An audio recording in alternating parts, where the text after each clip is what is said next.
बोलो सियावर रामचंद्र जी की जय।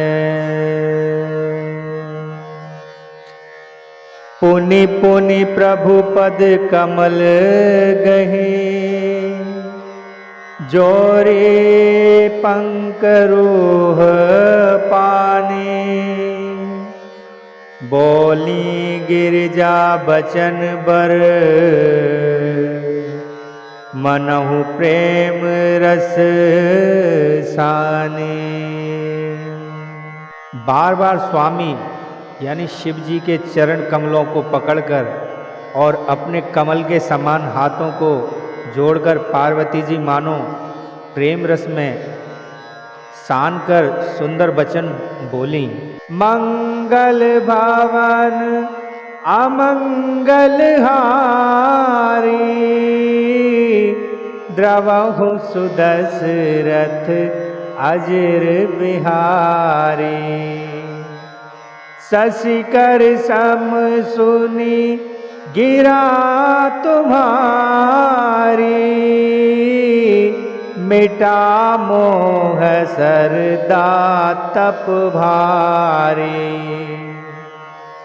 तुम कृपाल सब संशय हरओ,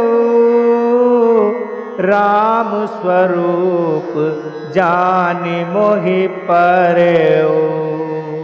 आपकी चंद्रमा की किरणों के समान शीतल वाणी सुनकर मेरा अज्ञान रूपी शरद ऋतु यानी क्वार की धूप का भारी ताप मिट गया। हे कृपालु, आपने मेरा सब संदेह हर लिया।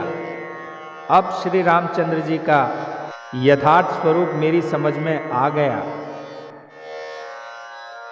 नाथ कृपा अब गयऊं बिखादा, सुखी भयऊं प्रभु चरण प्रसादा।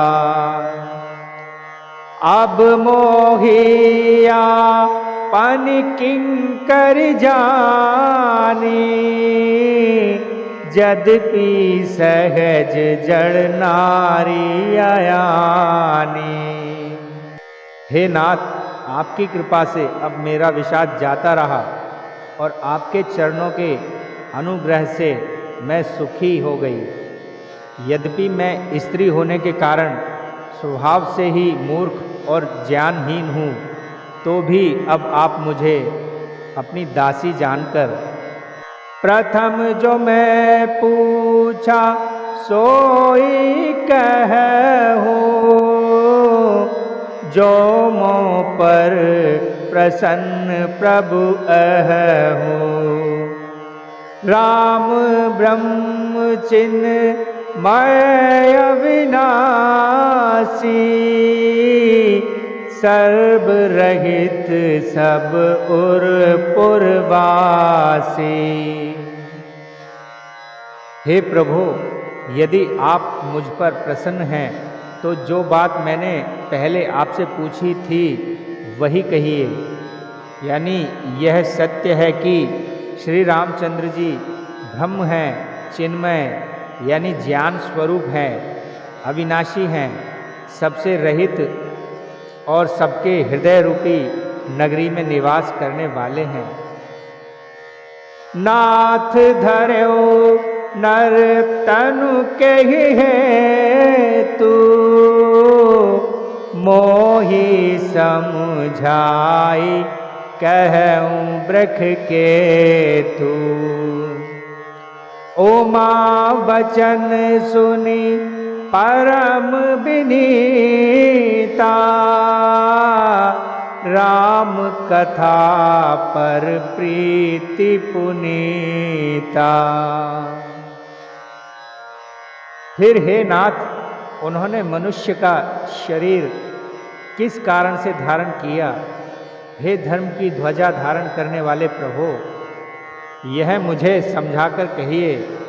पार्वती के अत्यंत नम्र वचन सुनकर और श्री रामचंद्र जी की कथा में उनका विशुद्ध प्रेम देखकर मंगल भवन अमंगल हारी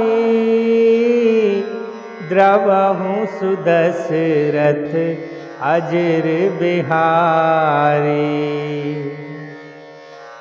बोलो सियावर रामचंद्र जी की जय।